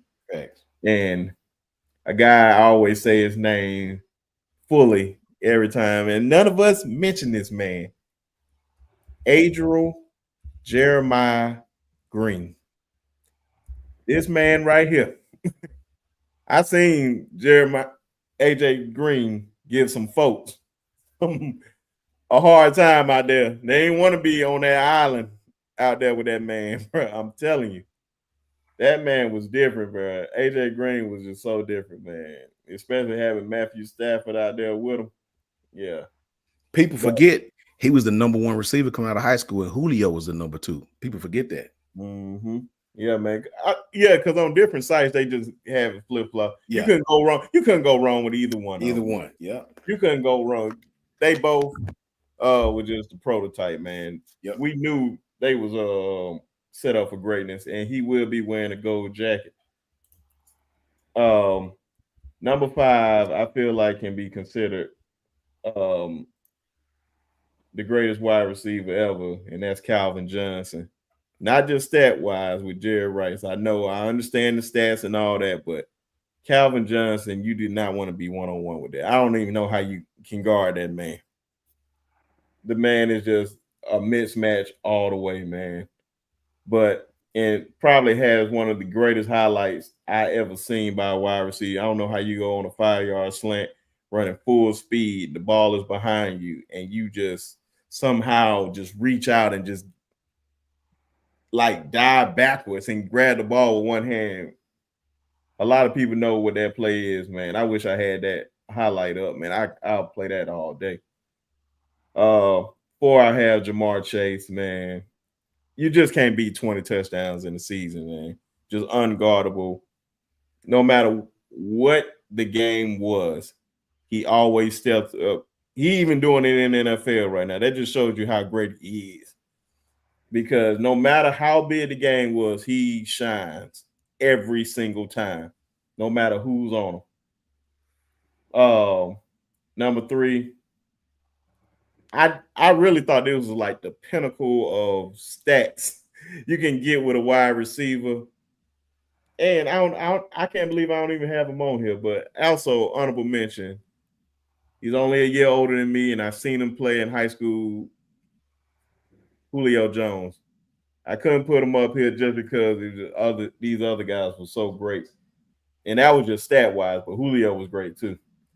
But Coop, oh my God, man. I really wish we won the championship with that squad that year, but Ohio State got us that year. But Amari Cooper was just different that year, man. Facts. Number 2, Larry Fitzgerald, just straight mismatch. Yep. Just straight. What you see in college was the same thing you seen in the NFL. Right. A straight mismatch. You couldn't stop him, man. It was just the man was just built to play football, man. Yeah. And of course, number 1, without a doubt, the Slim Reaper, skinny Batman, Devontae Smith, man. I don't know what else we can say about that, man. The greatest wide receiver in college since the 2000s. I almost slipped up and said in the history of college football, but I think number 1 when it comes to that is Randy Moss. And it ain't even no question is Randy Moss. So definitely shout out to Smitty on that. But ladies and gentlemen, I don't know if you've seen when the players rank each other on the top 100, Justin Jefferson said, man, I had to give he voted for Devontae Smith. He said Devontae Smith was the best receiver, you know, because he was giving it to his team. So if I can't give it to my teammate Chase, you know, on case that I had to give it to he said the Slim Reaper. He said that boy Devontae was different. Man, that's literally my favorite countdown. I be waiting for it every year, the NFL, when they just strictly the players. Yep. And you just get to see the media had their own agenda or whatever. Yeah, facts, man. But when the players vote on it, man, it's facts. Give them your peers, man. Hey, man, they know about Smitty. Yes, they do. Go back and look at Ed Ogeron disrespecting us on our field when they beat us that 46-41 when Tua was gimpy and they beat us. You know, they said that was the most NFL players on one time that was on the field. When they beat us 46-2, and it's, even in that game, Devontae had like 250 in receiving. On one of the top paid corners, Derek Stingley Jr. down. Yeah. And he is that guy. Yes. But when he plays skinny Batman, roasted him, bro. Roasted him. Go back and look at him when Ed Orgeron disrespected us. The next season, which was the COVID year, look at that game when Devontae went down to LSU, when it was only half of the fans in the man. Devontae was doing them boys dirty. That was a crime, man. Caught that ball in the back of the end zone, toe tap, and pointed at his family. You disrespecting him by holding up two hands. That was one hand. One hand, yeah, bro. I was like, my God, boy, this man is going crazy right now. Going crazy, bro. That was one hell of a year. And when you bring up Coach Orgeron, that game right there, in my opinion, that's what caused him. They called him in on the carpet and said, "You got to go." Yeah. They knew Bama was coming to do him like that. They knew it. They knew it. Yeah. Especially how they did us last year at home. Out of all the games they played last year, that was their only single-digit win that whole year against Alabama. And be sharp, we were the only team out of everybody they played that came the closest to beating them. We had them beat to a funk and man. And when they 46-41. We had them. And Tua was on one leg, gimping. That was we would have killed Clemson. Yeah. That's why I said, it all depends on what they got about 30 different recruiting sites. Yeah. Depending on what you're looking for. Regardless, man, I just say 1A and 1B. Whoever you want to put right there. Because it wasn't nobody above those two, because they are just different, bro. Yeah. They are just different. And a lot of these guys, matter of fact, a young man, well, two of them and possibly three have a chance. Got Cam Coleman down at Auburn. I don't expect Auburn to do nothing that big with quarterback wise for him to give him the ball, but the kid is seriously talented. I've seen it with my own eyes. Yeah. Shout out to Phil. And matter of fact, ladies and gentlemen, I'm bringing Phil on the show because it's just supposed to be in a just interview style, but Phil just got to be on the show, so we interview him, talk to him, man, so he can just tell like how he got Cam ready for his senior year, where Cam started at like 100 and some, and then got him all the way up to the number 3. He wouldn't take credit for him, but he definitely helped that kid, but he definitely put in the work on his own to get there too. So definitely shout out to Phil and Cam. Thanks. But who I'm trying to say, but Ryan has a possibility if he can continue to do what he's doing, being consistent every year. He probably have a chance to be honorable mention or on this list. But one of these guys definitely has a chance when it's all said and done to be in that top 5, and that's Jeremiah Smith. It's no question. It's no question in my mind. I'm not an Ohio State fan. I don't care nothing about Ohio State. But I'm telling you, that man is a grown man. And we got to have 2 more years of college football. I'm telling you, y'all mark my words, when it comes to the NFL draft, and he's going to be a top 3 pick. He's not going farther than 3. I'm sorry, I don't care if he have it down yet. He's not falling past 3. Somebody's going to get a stud. And I'm going to put the expectations on him. If he does not somehow have a Hall of Fame career, just based on everything that you see him do, the size, the hands, the route running speed, all these things, I would be surprised. I just love Jeremiah. I wish he played at Alabama too. So I'm actually kind of jealous. So only time will tell, and we'll see. I'm going to get into just one more thing before we get up out of here. Did you guys hear what Aaron Murray said about Bama? He said he had no wide receiver talent on the team this year. Listen here. I learned certain guys in the media. Aaron Murray is one of them. And that other guy that used to play in Missouri, Chase Daniels. These guys are the prime example of guys that played the game but don't know shit about the game. Because there's no way they will put you on TV and you will say some stupid shit like that. I'm just gonna leave it alone. Haters, man. Their equilibrium won't let them give Bama love. It won't let them unless you know what I'm saying. Just haters. That's all. A guy that never beat Bama. Never beat him because he couldn't do it. Man, just scrubs, man. Just like, bro, what are you talking about? Is outside of Ohio State, Alabama's literally considered the second best team in the country with that talent. So what are you talking about? So what are you seeing? This is the same guy that said, I don't see a first round pick in Will Anderson. People like that I don't even pay attention to. I don't even pay attention to them cats. Man, because no disrespect to Jarvis Jones, but I think Jarvis Jones was one of his teammates, and I bet he would have considered Jarvis Jones that played with you guys at Pittsburgh when he was coming out of Georgia, and he didn't live up to expectations. I don't know how the hell you can look at Will Anderson and say, I don't see a first. That just like people like that. Yeah, facts. Can we get them off TV? Yeah, he's and a I hater, hope man. he sees this. Like, you sound stupid, my guy. Yeah. You sound really stupid. I don't know if anybody with common sense would fire you just for even thinking that way. Like, what are you talking about, dude? He's Georgia, man. It's a Georgia thing. Just get rid of him like you got rid of David Pollard for making that dumb statement that you looking at Nick Saban in the face and say Georgia is the new king on the hill with Nick Saban sitting there, and then the very next year, what Nick do to him? You know, and Georgia, not all of them, but some of those Georgia players are just delusional. They're just delusional, and they have a Bama hatred. And that's about facts. Yeah, man. I just don't know, man.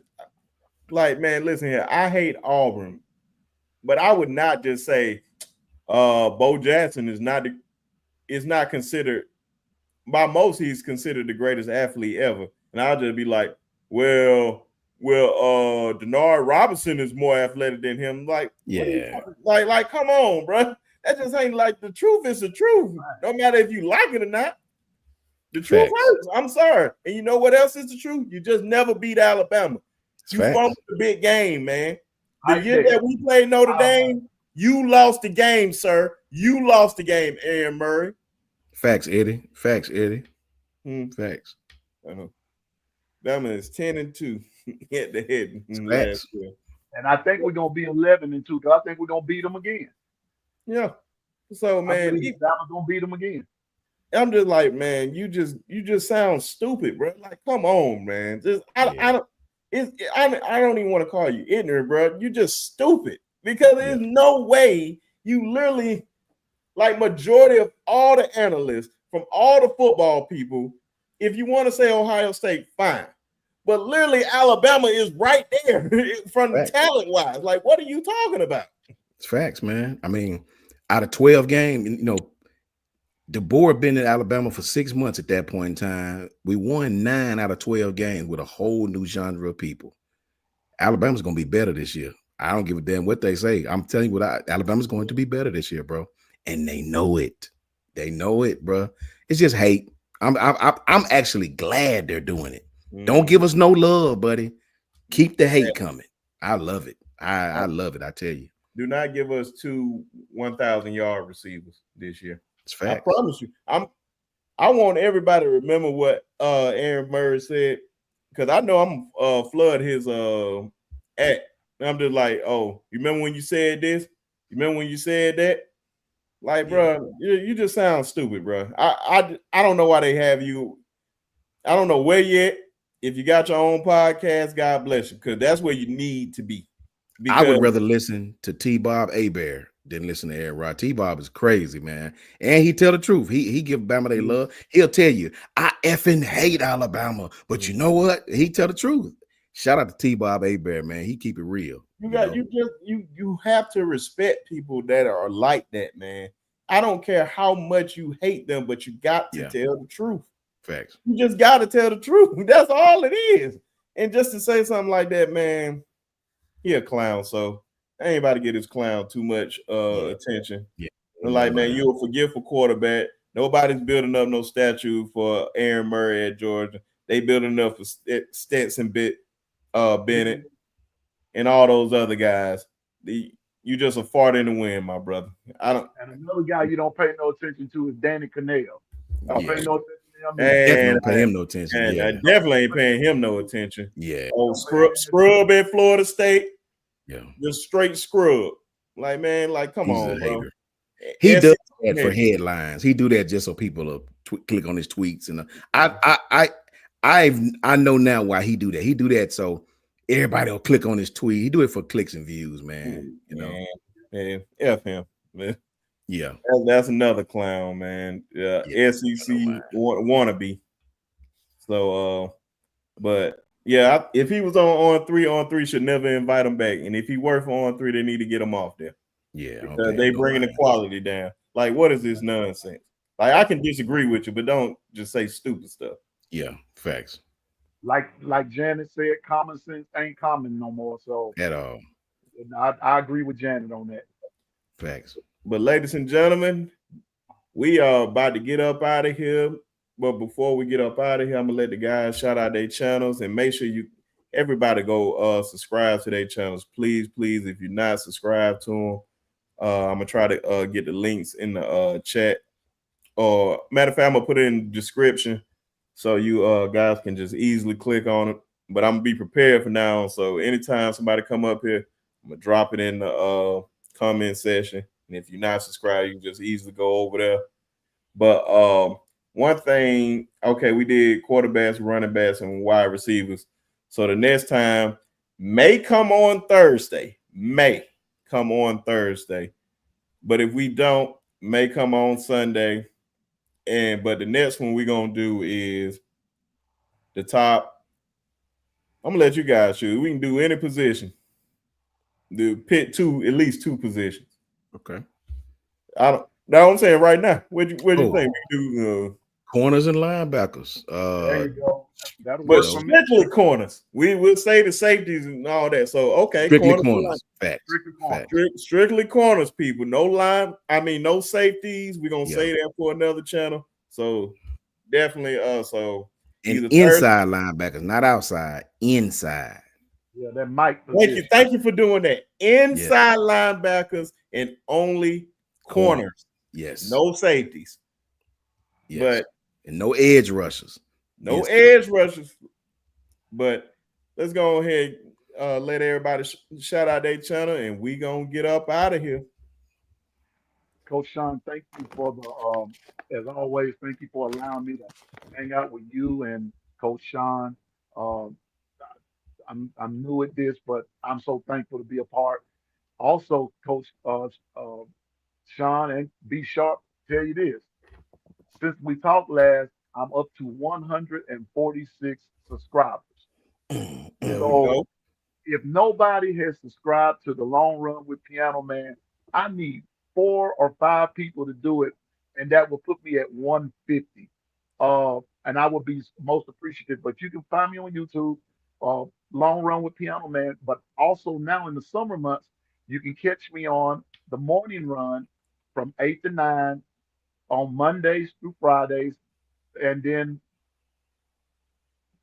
Monday through Friday from 8 to 9, and then on Mondays you catch me twice from 8 and also at 5 p.m. for the long run. I would love to have you and just come check me out. So Long Run with Piano Man. I'm 5 away from 150. Please help a brother out. Facts, man. There you go. I appreciate all of you, man. We about to start. I've been off for a minute on my channel, man. Me and Be Sharp and me and Piano Man and all the fellas we've been doing. I'm about to starting Saturday. We got to pick it back up.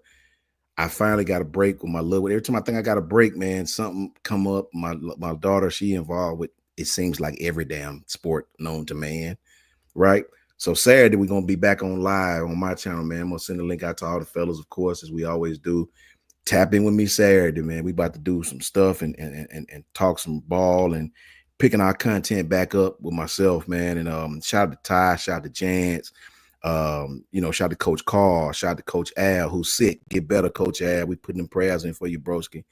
Shout out to Ted. Shout out to both my Jasons, Jason from Hall of Fame Sports and Jason Walker. Shout out to KB. Shout out to Justin over there at TDA. Shout out to Clint Lamb. Shout out to the Bama Standard, right at the Bama Standard. And that boy John, who was just with us, Justin, they whole crew, Marvin, everybody, man, all doing big things. Make sure you tap in with all these content creators. KB channel is popping. Everybody's channel is popping. Do, tap in with support all the Bama content creators, man. These boys do their thing, man. I'm so appreciative of all of them. My boy Drew DeArm and them over there at the radio station doing their thing, man. Tapped in with him. They always do. Luke and Luke and Jimmy always do big things. They always do big things over there as well. But tap in with us, man. JMHO Sports Talk. JMHO Sports Talk on Twitter and YouTube. Just my humble opinion. Tap in with me Saturday. We'll be putting the link out probably Friday evening. Repost it again Saturday morning. Saturday, we're going to tap in. Be sharp them if they free. Piano Man, if they free, we're going to tap in and really grind out with some Bama content that we looking up and really get this thing back going, man. Shout out to Gil. I appreciate you, Gil, Janet, everybody, all our partners, all our people who support the channel. Eddie, man, all y'all, thank you guys, and roll tide to you all. Man, you said it best, man. Definitely appreciate all you who support the channel, man. Just take time out to come support all of us, man, in y'all time. So we don't take that for granted at all, and definitely try to give you guys a great show no matter what it is. So, man, definitely appreciate all of you for coming on in here. But of course, y'all already know one of the best parts of the show. F them trees forever. I'm gonna keep adding some Auburn posts that I do like, man. But y'all already know the usual people that I care about, so I ain't gotta keep naming them. But y'all already know Toomer's Corner, them trees and all that. So I can care less about them. I got trees in my backyard. They're important too. All trees matter. All trees matter. I see JB came in here. Appreciate you, brother, man. I know you came in here late, so man, it's all good, man. I charge it to your heart, man. I charge it to your heart. But also, man, my guy wanted to say something to everybody, so I'm gonna let him say it real quick. Hold on. I'm Malachi Moore, and I want to Sharp Shooter Podcast. Yeah, man, my guy just wanted to say that. Shout out to Malachi Moore, man, showing love to the pod. And everybody, man, y'all have yourselves a great night. One more thing, be sharp. One more thing. Much love, man, to Nice and Neat. Much love to HBCU Highlight. Much love to Box Taro. All the HBCU podcasts, man. Much love to all of them as well. Thank you for mentioning that, man. If you're a HBCU lover, man, like I said, man, we definitely, one thing we're gonna definitely pick up. I know Ted's gonna be on here. I know Ted's wanted to be on here tonight. He had internet trouble, so shout out to Ted. Facts. Ted's gonna be on here. Coach Al, Coach Sean, Coach Carr, Piano Man. We definitely gonna be talking some HBCU ball. So I know Miss Susan and JT and everybody else gonna love that. Talking about it ain't just gonna be ball. It's just gonna be like the whole culture around it. So definitely gonna be talking about that, and probably the coming weeks, probably sooner than that. Probably could be next week. Probably can be the next episode. You don't know. It all depends. So, man, definitely appreciate you all. Y'all enjoy yourselves. Probably catch y'all on Thursday or, like I said, Thursday, Sunday, Saturday with me too. Mm-hmm. Oh yeah, and definitely Saturday with Coach Sean. So appreciate y'all. God bless and roll damn tide.